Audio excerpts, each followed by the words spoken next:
One of the first things we need to do is learn how to access files. The Recent Files screen greets you when you first launch Revit, like I see here. This screen gives you quick access to up to 4 of the most recently opened project and/or family files. You will also find quick links to open projects that aren't listed, create new projects, open and create family files, and even view help files and videos.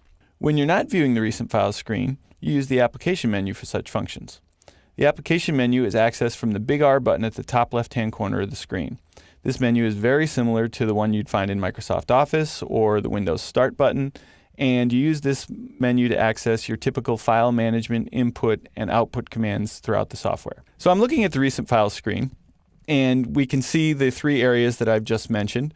We can open projects from here, we can create projects from here, and if the project you want to open is already listed on the list, you just simply click the big icon for it here. The same is true of families. If you want to open a family, you'd click here. You want to create a family, you'd click here, or you just click from one of the most recent ones that you would have here or here.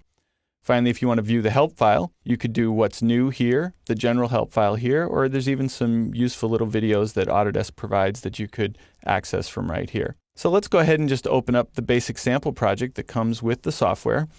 Again, if you've installed the default Revit architecture, you should have this project available to you. And it opens up on screen with the most recently viewed view accessible, in this case a 3D view. Now, if I'm already in the software and I want to open up files, I can just simply go to the Application menu and I'd locate the Open command here. So I could open existing projects here, open existing families here, and there's a variety of other formats that are listed as well. If I want to create a new file, I would find that here. And again, it would be either a new project file or a family file.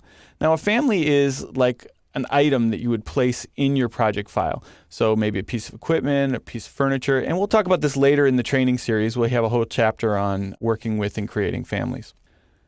Now, one last area that we want to look at in the Application menu is up here at the very top. There's these 2 small icons. We have one here called Recent Documents and another one next to it called Open Documents.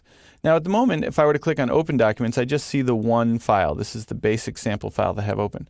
If I click on Recent Documents, this is another way that we can access all of the recently opened project and family files that we've had available. In this case, I just have 2 choices listed. Now, if there's a project that I'm working on now and for the next several weeks, and I don't want it to scroll off the list, I have this really handy little pushpin feature right here. I can simply click on this little pushpin, and regardless of how many files begin to appear in this list and in what order they appear in, this slot will be reserved for this file, and I'll always be able to find quick access to it right here by just going to the Application menu and opening it. So the Recent Files screen and the Application menu both provide us quick access to our most recently used projects and our most recently used families in the Revit software. We can use Recent Files to get started when we first launch Revit, and we can use our Application menu any other time to open files, close files, or create new files. We can even use the Application menu to generate output and export, and we'll talk about those in some of the later movies.